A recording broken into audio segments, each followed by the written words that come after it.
সীমান্তে থামেনি পুশিন চেষ্টা, প্রতিরোধে স্থানীয়রাও। আপনারা যদি এভাবে অনুপ্রবেশ করেন, এভাবে বাংলাদেশে ঠেলে দেন, আমরা তো সেটা ভালো দিক দেখবো না। গ্রামবাসী এবং বিজিবি মিলে প্রতিরোধ গড়ে তুলছি, এটাকে তারা ভয় পাইছে। সারা ধরে এই যে বর্ডার এলাকায় আমরা পাহারা দিচ্ছি। দফায় দফায় চিঠিতে সাড়া দেয়নি ভারত। ইতিমধ্যে আমরা 12 থেকে 13টা চিঠি দিয়েছি। আমরা আশা করব যে ভারত সরকার এটা তারা সিরিয়াসলি নেবে। দিল্লিতে বিজেপি বিএসএফ আলোচনা শুরু। আসিয়া ধর্ষণ ও হত্যা মামলার পেপার বুক হাইকোর্টে শুনানির অপেক্ষা। গত বছরের তুলনায় আইন শৃঙ্খলা পরিস্থিতি উন্নতির দাবি। 2025 সালের তুলনায় অপরাধের চিত্র আমাদের সময়ে অনেক বেশি আমরা উন্নতি লাভ করেছি, অনেক অপরাধ কম। এসএসসির ফল ঘোষণা 20 জুলাই, আগামী বছরের পরীক্ষা শুরু 7 জানুয়ারি।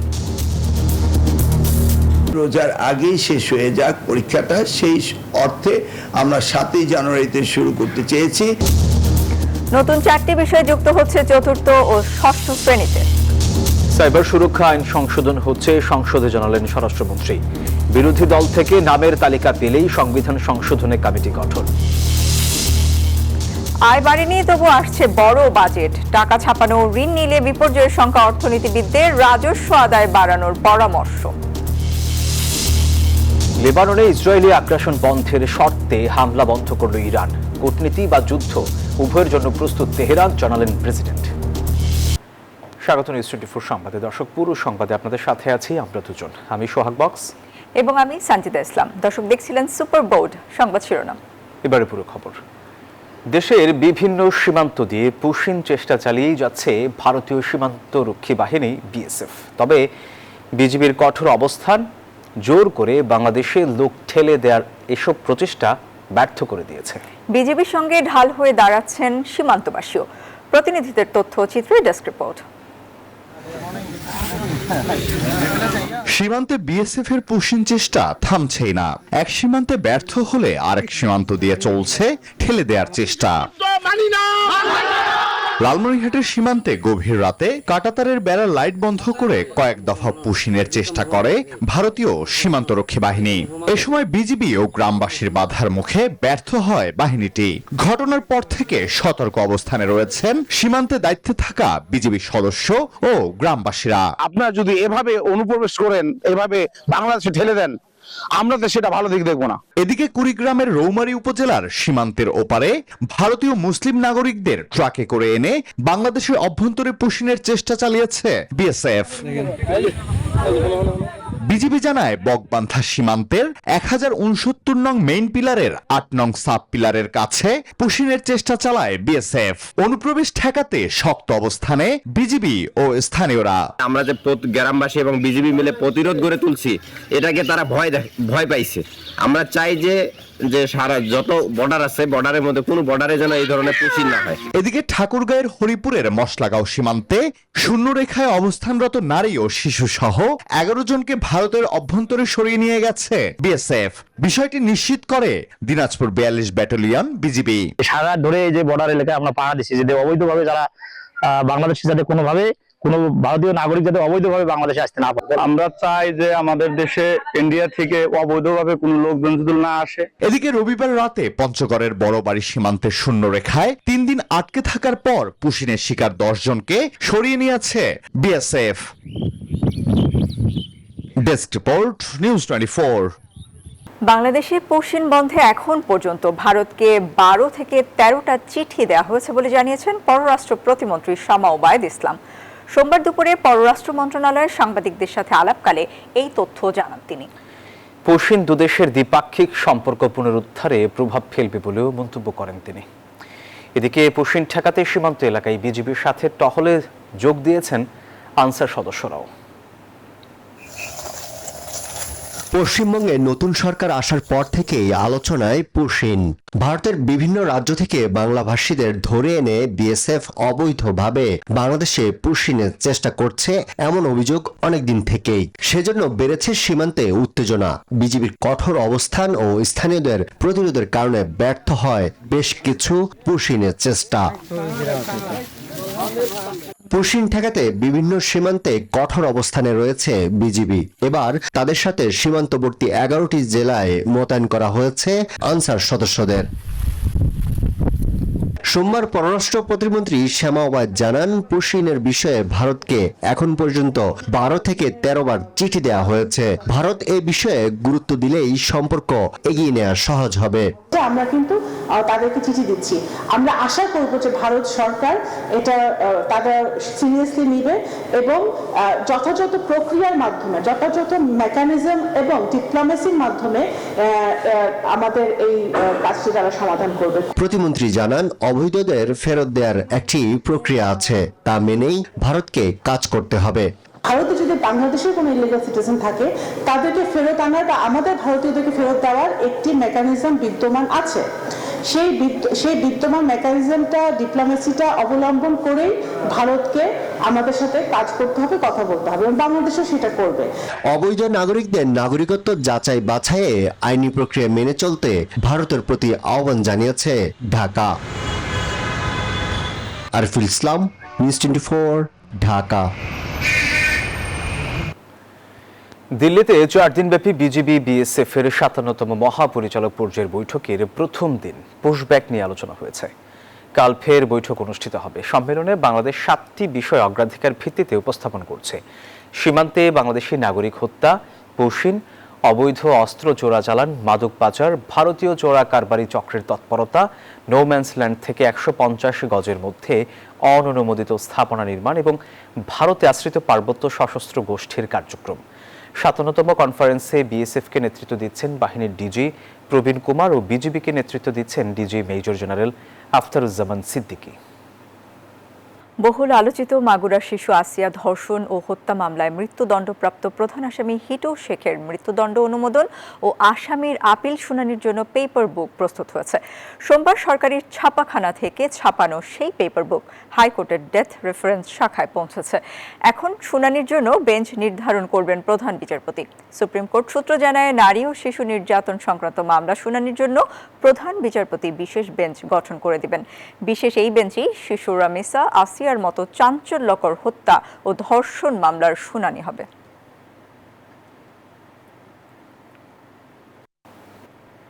গত বছরের তুলনায় প্রায় সব ধরনের অপরাধ কমেছে বলে মন্তব্য করেছেন স্বরাষ্ট্রমন্ত্রী সালাউদ্দিন আহমদ। বলেন, সরকার পুলিশকে একটি জনবান্ধব বাহিনীতে রূপান্তর করতে পেরেছে। সোমবার সচিবালয়ে সংবাদ সম্মেলনে এই কথা বলেন তিনি বলেন, রামিসা হত্যা মামলায় দ্রুত চার্জশিট দেয়া সহ বিভিন্ন ইস্যুতে দ্রুত পদক্ষেপ নেয় পুলিশকে পুরস্কার ও আর্থিক সহায়তা দেওয়া হয়েছে। পুলিশ বাহিনীকে আরও উৎসাহিত ও অনুপ্রাণিত করতে সরকার কাজ করছে বলেও জানান তিনি।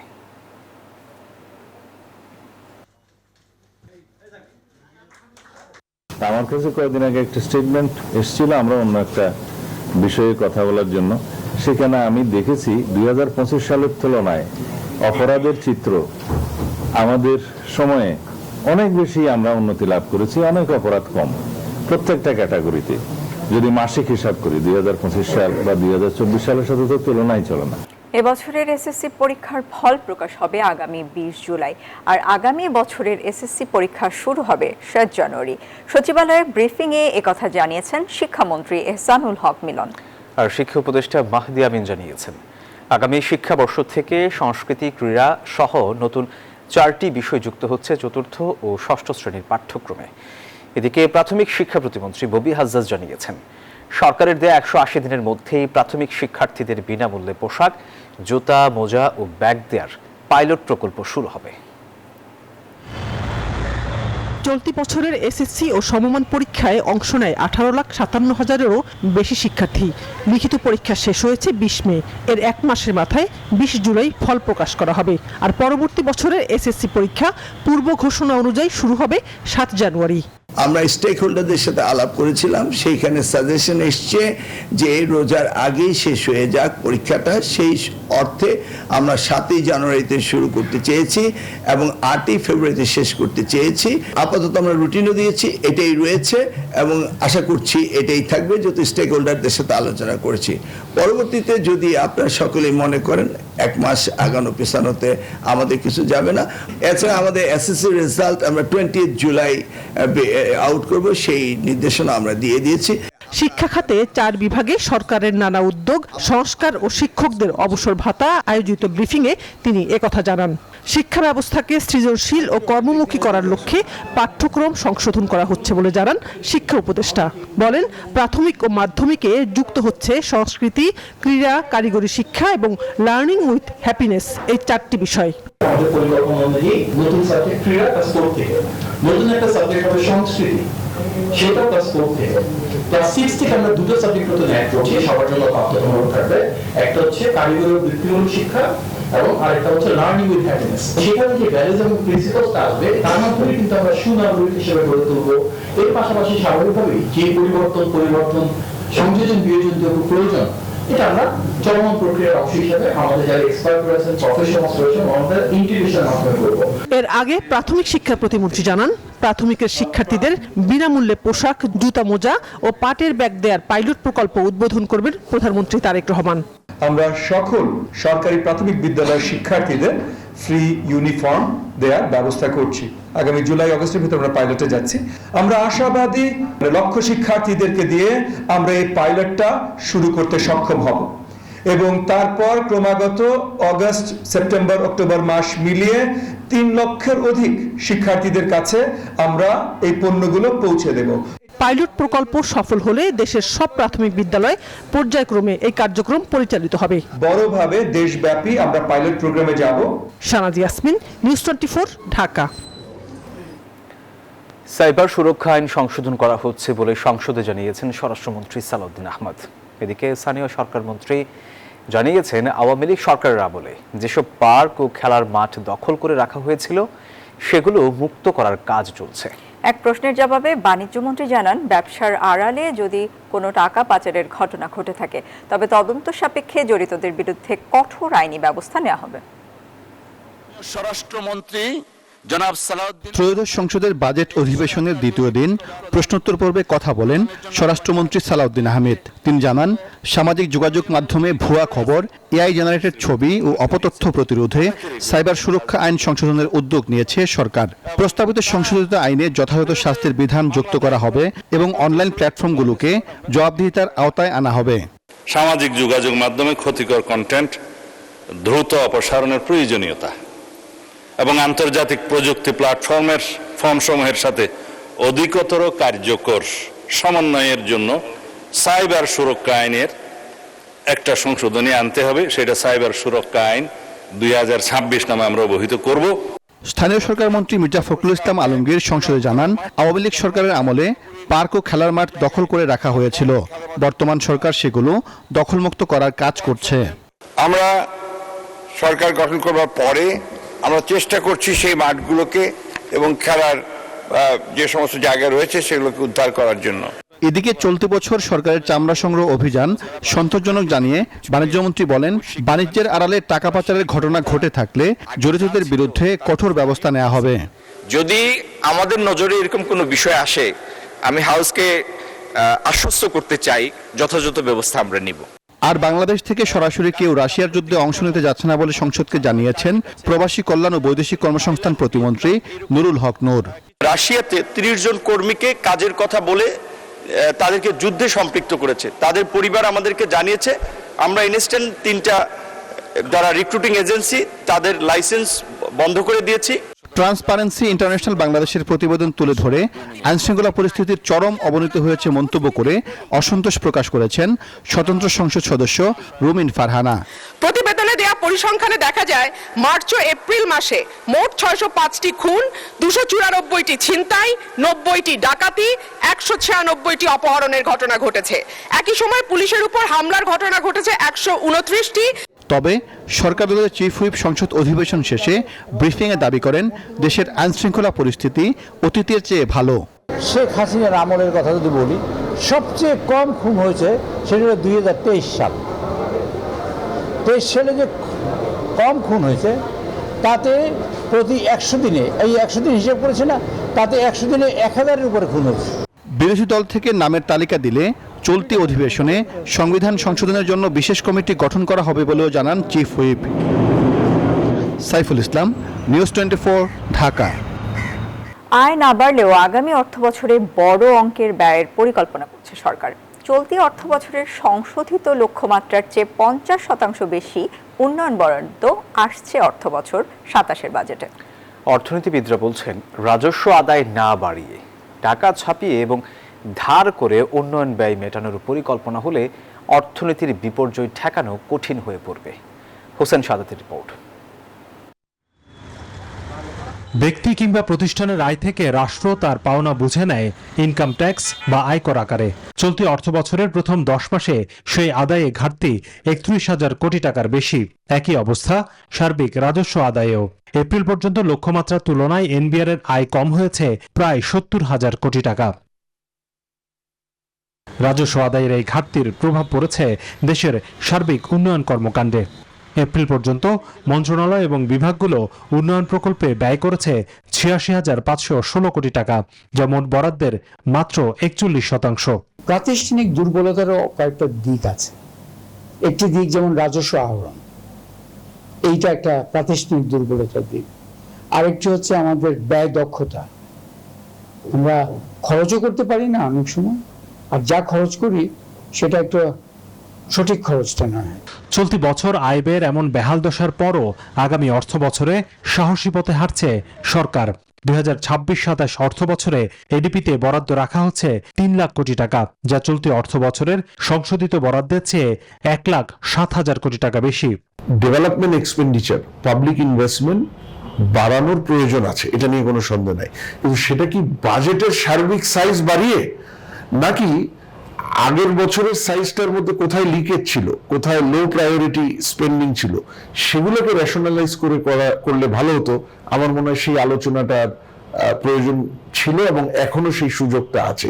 অর্থনীতিবিদরা বলছেন, রাজস্ব আদায় বাড়াতে না পারলে ধার করে প্রকল্প বাস্তবায়ন করতে হবে সরকারকে, অথবা টাকা ছাপিয়ে পরিস্থিতি সামাল দিতে হবে, যা মূল্যস্ফীতির উপর বাড়তি চাপ তৈরি করবে, ঝুঁকিতে ফেলতে পারে অর্থনীতিকে। আমাদেরকে তো ঋণ গ্রহণ করতে হবে বিভিন্ন উন্নয়নমূলক কর্মকাণ্ডের জন্য। সো এই ক্ষেত্রে আমি যদি রাজস্ব বাজেটে আমি উদ্বৃত্ত কিছু রাখতে পারি, তাহলে উন্নয়ন বাজেটে আমি সেই পরিমাণ দিলে ওইটুকু পরিমাণ আমার ঋণ আর গ্রহণ করতে হবে না। সেই দিকটাতে আমাদের ক্রমান্বয়ে যেতে হবে। বাজেট বাস্তবায়নে প্রায় 7 লাখ কোটি টাকার রাজস্ব আদায়ের লক্ষ্য নির্ধারণ করছে সরকার। এর মধ্যে এনবিআরকে দেয়া হতে পারে 6,04,000 কোটি টাকা আদায়ের বিশাল চ্যালেঞ্জ। কিন্তু প্রয়োজনীয় সংস্কার না করে রাজস্ব আদায়ের লক্ষ্য পূরণ অসম্ভব বলছেন বিশ্লেষকরা।